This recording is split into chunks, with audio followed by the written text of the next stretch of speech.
Woohoo! Paul House, it's a party! I think I can follow that. Paul House, thank you so much for coming up. That's okay. What a fun thing. Paul House is a local treasure as well. He used to be here up at UCSC in the theater department. I did. And Paul does beautiful, large-scale sand art. That's true. Mostly peace, Mm-hmm. peace symbols. How big are they? 20 feet? It's Diameter? 40 to 50 feet in diameter. 40 to 50 Yeah. feet in diameter, folks. And a lot of them are at It's Beach. It's Beach, And, that's and right. I also do them over Twin Lakes because I live in that neighborhood, and it's really easy to walk down there at Twin Lakes. So. They are so impressive. And you, because of the just the intrinsic nature of sand drawings, they're ephemeral, they're very short lasting, so many of us don't get to see them in real because you have to be walking along the beach that day to see it. You've taken photographs. Yes, I have. And they are on exhibition. At the Bagelry downtown, At I have a the photo Bagelry. show. I have about 33 photos up there that cover the past 9 years of my sand drawings. I started in 2004, about a year after that horrible war in Iraq had been raging.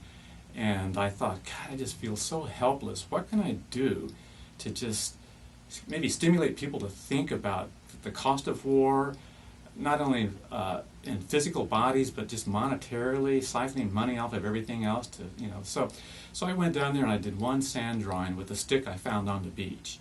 And it was really primitive, but I felt better about it. And I did a couple more, and then my neighbors started noticing I was doing it.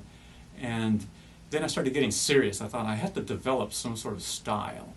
Because you figure when you make a line of the sand, you're really reliant on the sun to make a shadow, to make that line stand out. And one of the reasons I love the fall is because the shadows get long. And usually towards the end of fall, the ocean has taken a lot of the sand away and the beaches are real flat. So you don't need much of a swell to come in and clean up the beach like at high tide. Because the beaches are pretty flat. A lot of the sand, people don't realize the seasonal differences of the beaches here locally. Because sometimes you can lose 2, 3, 4 feet of sand depth like overnight. When there's a big storm raging, the sand gets pulled away, it gets stored out beyond the breakers out there in little sandbars. Like sometimes at Cowles Beach, the surfers have really great breaks out there because all that sand is moved around, and they've got an instant sandbar there creating beautiful waves. It might only last for a week or two, and then the ocean moves that sand somewhere else. So like over at my beach at Twin Lakes, over a few months, there's nothing to lose like 6, 7 feet of sand of depth. I'm not exaggerating. And then as soon as spring comes, the tides change, the currents change, and the sand gets redeposited all nice and clean after it's been stored out in the ocean like over the winter, and it comes back in and fills the beach up again. So the beaches are real deep over the summer, and they're real shallow over the winter. And for Paul House, is it better, the shallow beach? The shallow beach is better because then the waves don't have to be really huge to come in and wash over it and give me a nice, flat, clean surface. So wait a second now. You went from having just a stick yeah. to what do you use now? I had this one special stick that I had used for years, and it was a piece of hardwood like a branch of a tree that I found at the beach. And after doing it for a few months, you realize how long the stick has to be so you don't have to bend over. And it's got to have a little bit of spring to it, but you don't want it snapping or you don't want it too springy. So anyway, but that stick got destroyed. Somebody, for some reason, got crazy one night and broke it in about 100 pieces. I don't know who the person was. They broke into my car and they pulled the stick out and they broke it into 100 pieces. I don't explain, Lucy, okay? So anyway, so I went down to the hardware store and I bought a mop handle. Because I know what the height has to be. It has to be, like the stick has to be up to about your chin. So you don't have to bend over and all. Anyway, so I bought a mop handle so I can always replace it. Just go back to the hardware store, buy another mop handle. But I've been using the same mop handle now for about 6 years. So you don't have like some double mop handle gizmo that you've I created? don't use any rakes or any. Really? It's just one stick. Wow. And part of The reason I ask folks is they're so intricate. yes. Some of them they have double circles inside of them. Oh yes. And they're And circular. they have rays. They have rays and stuff. See, that's what I've learned. In the beginning, I thought, well, what can I do to make this visually pleasing? Because the sheer size of it. See, I call it the wow factor. When people walk up to the beach and all of a sudden they see this gigantic drawing down there, and it's a peace sign, so therefore they aren't going to probably go down and step all over it or whatever. People sort of respect that because peace is pretty popular these days.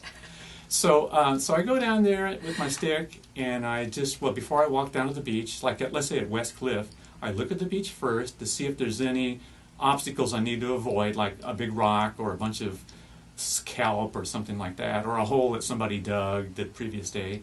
Then I walk down there, and I basically lay it out really quickly with my feet, and then I just start drawing. And it takes about 20 minutes to a half an hour to do one. Then once I'm done, I usually walk up to the cliff just to look at it as a little quality control to see, well, if I tried something new, did that work? If I wrote a word, sometimes I write a word like end war or love or something on it. And so I walk up just to see how my lettering was and to see how everything is. And usually when I'm standing there, people walk up, and if they don't know me, they always have an idea about what it means or how he did it. I've heard people say, oh yeah, he uses a rope. And he that's how it's so round. It's because he uses a rope. Because it's so round. Yeah, I don't use a rope. I just have one stick. I don't use any rakes.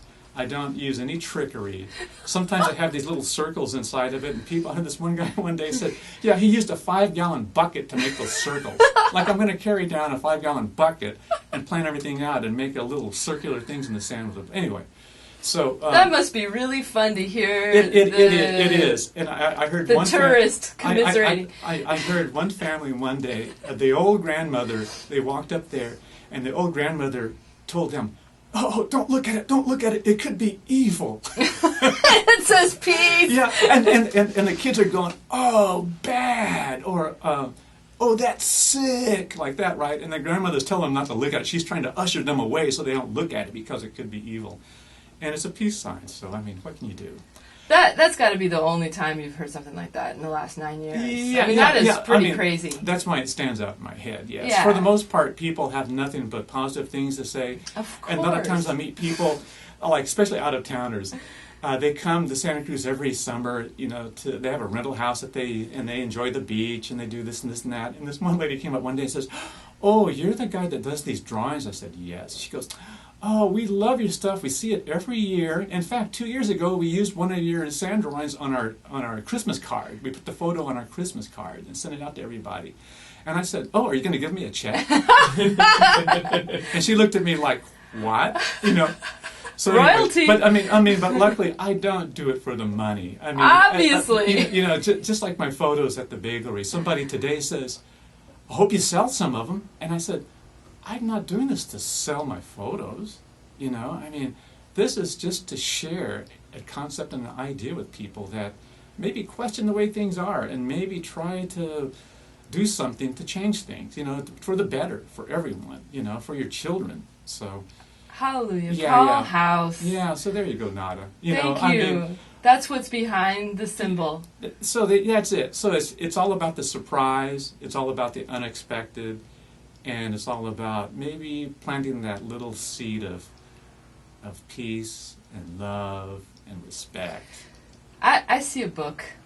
I do, Paul. Well, people always say a coffee table book, I see it in my mind's eye, Uh-huh. and the narrative behind it, Yes. because they are so extraordinary and such a wow factor, and so chaotic because you see it at a chance. And yeah, they're very. And then it goes away. They're very temporary. Now, every now and then, they will last overnight, and I'll get maybe another day out of one of them.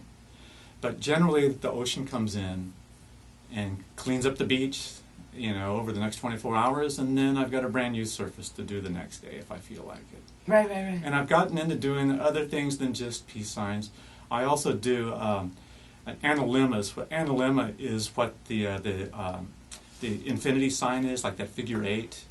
That was created they gave it a name back in the 1400s. And then by the late 1400s, they had changed the name to lemniscate. And lemniscate is the actual scientific name for that infinity symbol. So I do those because they're kind of fun to do them on a really large scale. Oh, yeah. So, and people, they look at that and they don't know what to make of it. Is that an 8? What is that? And then maybe I can talk to them about it if they want to know more about it. Right. But the analemma is based on the sun, on the rotation of the earth, and like seasonal things. If you plotted where the sun is at noon every single day over a year, it would do that figure 8 shape. So like, it reminds me of the Morpheus. Mobius. The Mobius curve. Yeah. But anyway, it turns in on itself. But like if you took a sundial and at noon every day and you plotted where that was, it would create a figure 8 shape. So Paul, is this something you've been doing your whole life? No. See, part of the thing, I did graphic arts for a long time, commercial and technical art down in Los Angeles. Then I moved to Santa Cruz in '79, and I started working at the UC. I was doing theater. So from doing really small stuff, doing graphic arts, working on a drawing board, doing small stuff, to doing a stage. Because everything in theater is large. 40, 50, 60 feet, So that's part of the thing. That's why it's easy for me to lay out a peace sign at the beach, because I'm used to dealing on big stuff. Like I did Shakespeare Santa Cruz. I built the sets there for 14 seasons. And so I'm used to like going out to the Glen, where the Shakespeare shows are this year, and looking at that and figuring out where the sight lines are, and going out there. Like I used to go out there every spring, early spring, with like the director and the designer, and show them the Glen and explain where the lighting positions are and how the electrical goes out there and where we built sets in the past, and on and on and on and on and on. And it's fun to do that. It's fun to create something out of nothing on a large scale. And just as theater is all about surprises, wow, how did they do that kind of thing, Magic. Yeah, magic. That's the magic of theater. And I saw that over and over, year after year, working there. Once the actors arrive and they do their first dress rehearsal out there, like in the Glen, it's just so much fun because the magic of theater happens. So I try to take that same magic down to the sand, and without any actors. It is kind of a performance piece when I'm doing it, but it just takes a half an hour and I'm gone, and luckily people see it all day long, and they take it home with them, either in a photo or just a story. Well, I know I had you on before, and I had posted one of your pictures on Facebook to promote the event. And some other person from New Jersey was like, I took that same picture, Sure. last year when she was visiting. Yeah, sure. It really... It does span a lot of geography. I have a friend in South Africa who also does sand drawings. And right now he's doing a sand drawing workshop. He does something a little different. Well, he's a calligrapher by trade. He's really into words and a lot of scrolling and really cool looking things. But he builds special tools. He doesn't use just a stick like I do. He makes these little devices. They've got this little angled, like a little cutting wedge on them. And he does these really intricate, cool things. But he's in South Africa, and he keeps me abreast on what he's doing, and I do the same thing with mine. And I have people forever writing me or just making comments about my stuff or sharing it and wanting to know more about it. So it's really... But you can find out all about it at the Bagelry. That's right. The Bagelry opens usually at 6:30 each morning, and they stay open until about 5:30 in the afternoon. They aren't a late night place. No, you got to get there earlier. That's the reason I didn't do a first Friday artist reception at the Bagelry, because they're basically closed. Right. But if you're an early morning person needing some coffee and a bagel, stop by there and look at those photos. And if you like them, let me know. And if you don't like them, just keep it to yourself. Thank you, Paul. Paul House, and these photographs will be up all of August. All of August, yes. August 2013. Yes. They're peace signs, sand drawings. All of them are along the local Santa Cruz beaches. So it's very site-specific, folks. It is. Paul, I see a table book I see workshops. There's something very zen Uh-huh. about these pieces, as well as activating, because they're activists' Yes. art Yeah. in the best sense of the word. Yes. What about a TED Talk? Oh yeah. Well, I thought about that. TED Talk. I Bruce thought brought about up that. a very good idea. Yeah. TED Talk. Yeah. I'm on Oh, TEDx yeah. Santa Cruz. I could do 15 to 20 minutes of gab with no problem. Oh, I think you could do very precise gab that Yes. would be activating Yeah, and yeah. long-lasting in people's Sure, minds. sure. I want to do it too. Uh-huh. But you do yours so well. They're like you've raised the bar on Oh, Santa. thank you. You can't just like jump. That's why I'm I going want to take to it as a compliment, Nada. That's why I want a workshop, Paul. Oh, I Because I gotcha. don't want to just go down there and Oh, you no, know no. do some ugly thing. Yours are so perfect. The circles, they're incredible. Yeah, people always fixate on that. How do you make it so round? I know. And It's so I mean, big. Yeah. I don't know. It's Practice. There you go. There we go. Yeah. Because you've been doing this for 9 years. For 9 years. You yeah. get pretty darn good doing it. Let's How hope many do you so. think you've done? Hundreds. I mean, 500 or 600 probably. That's So probably- a couple times a week.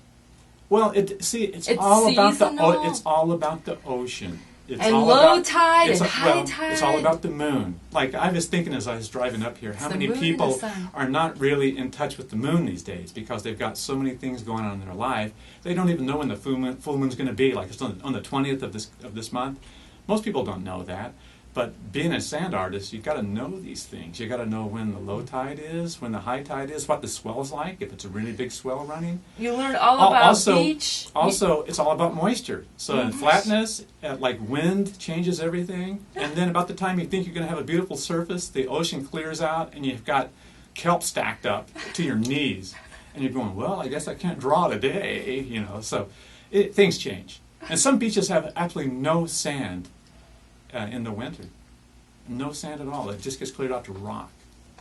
So, I mean, you know, I notice things like this.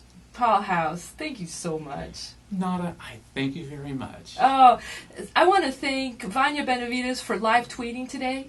She's been live tweeting everything you've been saying, Paul, and Oh, you as well, no. Bruce Damer. Oh, the pressure. I'm going to be gone for a couple weeks. I'll have 1 week will be just music, and 1 week will be a pre-record with Chris Mola and Jessica Faith.